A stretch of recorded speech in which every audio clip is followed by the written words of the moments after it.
여행인문학자 신양란의 아는 만큼 보이는 색다른 지식여행. 오늘은 기독교와 관련된 이야기를 좀 해볼까 합니다. 유럽을 여행할 때 어느 도시를 가든지 성당 한 군데씩은 들르게 됩니다. 특히 가톨릭 전통이 강한 남부 유럽 쪽이요. 포르투갈, 스페인, 프랑스, 이탈리아, 그 다음에 빈, 이런 오스트리아 이런 나라들을 여행하다 보면은 중요한 성당들이 많아요. 또 안 가볼 수가 없습니다. 그리고 또 가서 보면은 또 대단하고요. 볼만한 그런 관광 명소들입니다.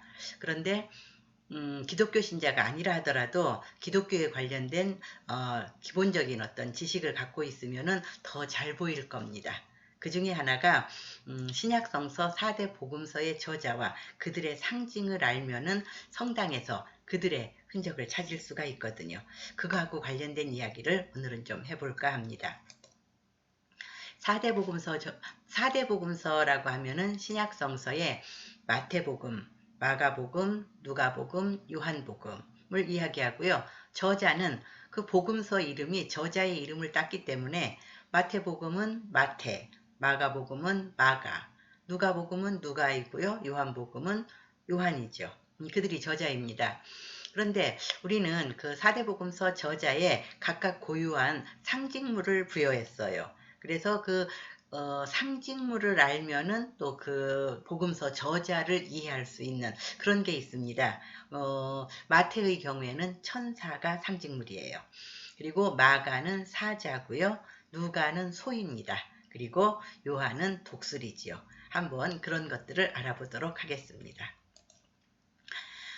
기독교 성화에서요, 이 4명의 남자가 있는데 뭔가를 기록하고 있으면은 복음서 저자들일 가능성이 높습니다. 4대 복음서 저자라서 4명을 한꺼번에 그린 경우가 있습니다. 그런데 이렇게 그려놓으면은요, 이들이 4대 복음서 저자구나 하는 거는 알겠는데 각각 이게 누군지는 모릅니다. 옛날 사람들이라서 사진이 남아있는 것도 아니지 않습니까? 그들의 얼굴을 보고 이 사람 생긴 거 보니까 마태구나 마가구나 할 수가 없거든요.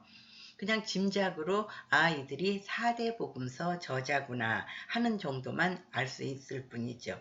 이 그림은 4대 복음서 저자의 상징물은 나타나지 않은 그런 그림입니다. 이 그림도 마찬가지예요. 예수와 함께 있는 4대 복음서 저자들이라고 하는 제목의 그림인데 중앙에 있는 이가 예수인 거는 알겠고요. 그 아래에 있는 4명이 4대 복음서 저자이지만 딱히 그들의 신분을 짐작할 만한 것이 없습니다. 더는 구체적인 거는 알 수가 없는 상황이죠. 이 그림도 마찬가지입니다. 4명을 그린 거 보니까 4대 복음서 저자는 맞는데 각각 누구인지는 알 수가 없습니다. 이런 그림들이 있는가 하면은요, 이제 4대 복음서 저자와 그들의 상징물을 함께 그려서 그 신분을 짐작할 수 있게 하는 그런 그림들도 있습니다. 자, 이 그림을 보시면요, 4명이 모여서 지금 뭔가를 쓰고 의논하고 하는데요. 잘 보시면은요, 이쪽에 서 있는 사람, 흰색 옷을 입고 서 있는 사람은 독수리하고 눈을 맞추고 있습니다. 독수리는 요한의 상징물이거든요. 그러면 이 사람이 요한인 거예요. 그리고 여기 우통을 벗어제 낀 요 남자요. 요 남자는 보니까 사자를 깔고 앉아 있습니다. 그러면은 사자가 상징물인 마가라는 얘기지요. 그리고 수염이 덥수룩한 요 가운데 앉은 남자는 천사와 뭔가 의견을 주고받고 있습니다. 천사가 그에게 뭐라고 설명을 하고 있어요. 그러면은 천사가 상징물인 마태인 거지요. 이 사람이 마태입니다. 그리고 이제 등을 보이고 있는 이 사람은 소를 깔고 앉아 있습니다. 소가 상징인 누가입니다. 이렇게 상징물을 알면은 그림을 이해할 수가 있습니다. 다른 그림 하나 더 볼까요? 요 그림도 마찬가지입니다. 이 등을 보이고 있는 초록색 옷을 입은 남자는 천사와 뭔가 이야기를 나누고 있습니다. 그러면은 마태지요. 그리고 빨간색 옷을 입은 이 남자는 독수리와 눈을 맞추고 있습니다. 그러면 요한이에요. 그리고 요 사람은요, 상징물이 어디에 있냐면은 발치에 있습니다. 요쪽 아래로 보면은 사자가 있어요. 마가입니다. 그리고 푸른색 옷을 입은 이 남자 옆에는 소가 있으니까 이 사람이 누가죠. 이렇게 그 사대복음서 저자는 자신을 상징하는 상징물과 같이 있으면은 알아보기가 쉽습니다. 4명을 한꺼번에 그리는 경우도 있지만요. 대부분은 이제 각각 그립니다. 이 그림을 한번 보도록 하겠습니다. 한 사람이 그린 그림이거든요. 사대복음서 저자를 따로따로 그렸습니다. 이 사람은 천사가 옆에 있으니까 마태고요. 이 사람은 사자가 옆에 있으니까 마가입니다. 이 사람 옆에는 소가 있죠. 누가이고요. 그 다음에 이 사람은 독수리가 옆에 있으니까 요한입니다. 요한은요, 사대복음서 저자 중에서 가장 젊은 모습으로 표현됩니다. 이 4명의 그림을 그린 이 그림들 속에서도 3사람은 수염이 덥수룩한 노인으로 표현됐는데 요한만 젊은 청년으로 표현됐죠. 요한은 젊은이로 주로 표현이 됩니다. 그것도 요한을 알아볼 수 있는 한 가지 단서가 될 수 있겠네요. 자, 그러면은 이제 우리가 유럽을 여행하면서 들르게 되는 그 성당들에서 사대복음서 저자를 어떻게 찾는지 한번 그거를 알아보도록 하겠습니다. 여기는 바티칸 시국에 있는 성 베드로 대성당입니다. 가톨릭에서 가장 중요한 성당이라고 볼 수 있는 곳이죠. 요게 이제 중앙의 돔이에요. 가장 제일 큰 돔 지붕입니다. 그 돔 지붕 사방에 사대복음서 저자들이 그려져 있습니다. 요 그림은 옆에 여러분들 보시기에 좀 그림이 작아서 잘 보일지 모르겠는데 이 사람 옆에 천사가 있어요. 그러면은 마태고요. 이 사람은 사자 위에다가 책을 놓고 뭔가를 쓰고 있습니다. 사자면은 마가죠. 그리고 이 사람 옆에는 소가 있으니까 누가고요. 이 사람 옆에는 독수리가 있으니까 요한입니다. 여기에서는 요한도 나이가 많이 든 모습으로 표현됐네요. 요게 이제 바티칸 시국에 있는 성 베드로 대성당의 사대복음서 저자들입니다. 여기는 바르샤바입니다. 폴란드의 수도인 바르샤바에 성안나 교회라는 곳이 있습니다. 이 성안나 교회는 사대복음서 저자가 파사드, 이 건물 전면부에 있더라고요. 여기 앞에 보면은 하나, 둘, 셋, 넷, 4명이 조각상, 입상이 설치되어 있는 걸 볼 수 있는데 이 4명은 대개는 사대복음서 저자일 확률이 높아요. 성안나교회도 그렇습니다. 조금 확대해서 보면은요. 이 사람 옆에는 천사가 있습니다. 날개 보이시죠? 천사가 있으니까 마태고요. 그 다음에 이 사람 옆에는 발치에 사자가 있으니까 마가입니다.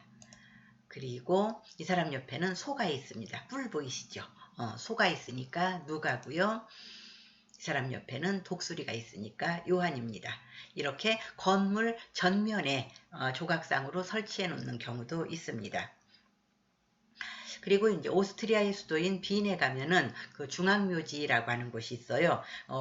이를테면 공동묘지인데 그래도 여기를 관광객들이 많이 찾아갑니다.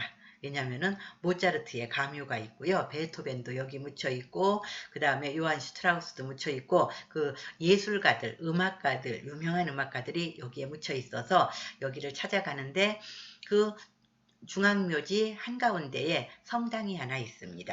주로 공동묘지에 있는 성당이다 보니까 연결미사를 주로 치르는 그런 성당이라고 합니다. 근데 내부에 들어가 보면은요 또 볼만합니다. 저는 이 성당에서 돔천장 장식이 굉장히 인상적이었습니다. 하늘빛, 아주 파란 하늘에 황금빛 찬란한 별들이 박혀 있는 것 같은 그런 분위기의 돔 천장이었고요. 그 중앙 재단 있는 쪽은 이렇게 생겼는데 여기는 사대복음서 저자가 어디에 표시되어 있냐면은 요 벽 쪽에 있습니다. 이런 식으로 하나, 둘, 그리고 이제 방향을 바꾸어서 보면은 2개가 또 보이죠. 그래서 이렇게 표시되어 있는데 여기는 이 그림도 저는 마음에 들더라고요. 이 교회의 사대복음서 저자 그림도 독특해서 마음에 들었습니다. 이 사람은 마태입니다. 어떻게 할 수 있냐면은 사람의 얼굴이 보입니다. 이쪽에 잘 보시면은 사람의 얼굴에 보이니까 천사로 보아서 마태고요. 이 사람은 사자가 보입니다. 이쪽에 사자가 보이니까 마가. 그리고 이 사람은 소입니다. 이 부분을 보면은 소라서 누가로 보고요. 이 사람은 요한입니다. 왜냐하면은 여기 독수리 보이지 않습니까? 이렇게 그 상징물을 같이 표현해줘서 이 사람이 누구다라고 하는 것을 알려주는 경우가 많습니다. 그리고 여기는 이제 러시아의 두 번째 수도이자 러시아 제국 시절의 수도였던 상트페테르부르크입니다. 상트페테르부르크의 카잔대 성당이라고 하는 곳인데요. 외관은 이렇고요. 내부도 굉장히 볼만합니다. 요게 이제 성화벽으로 이제 성소와 지성소를 나눈 부분인데 그 지성소 쪽으로 들어가는 중앙문에 이 카잔대 성당의 경우는 사대복음서 저자가 그 성화벽의 중앙문에 표시되어 있습니다. 그림이 참 저는 마음에 들었습니다. 이 사람은 누굴까요? 천사하고 같이 있죠. 그러면은 마태겠네요. 이 사람은 사자 하고 있으니까 마가고요. 이 사람은 소하고 있으니까 누가고요. 이 사람은 독수리하고 있으니까 요한이고요. 이런 식으로 상징물만 알면은 사대복음서 저자를 금방 알아볼 수 있습니다. 그런데 어떤 경우에는요. 사람은 안 보이고 상징물만 보일 때도 있습니다. 그래도 사대복음서 저자를 의미하는 거다. 이렇게 생각하시면 돼요. 여기는 이제 바르셀로나에 있는 아주 유명한 종교 건축물이죠. 사그라다 파밀리아입니다. 기둥에 하나, 둘, 셋, 네 개의 특별한 표지가 있습니다. 그거를 조금 확대해서 보면은요. 이렇게 생겼거든요. 사람의 형상, 날개 달린 사람의 형상이죠. 마태의 상징물 천사입니다. 요거는 사자니까 마가의 상징물이고요. 요거는 소니까 누가의 상징물. 요거는 독수리니까 요한의 상징물. 이렇게 보시면 돼요. 그리고 이제 스페인의 꼬르도바라고 하는 곳이 있는데 거기에 이제 메스키타 카테드랄이라고 하는 곳이 있습니다. 이슬람 사원인 메스키타, 요 이제 정사각형의 요 건물은 이슬람 사원인 메스키타고요. 그 안에 기독교도들이 메스키타를 헐고 카테드랄 대성당을 세웠습니다.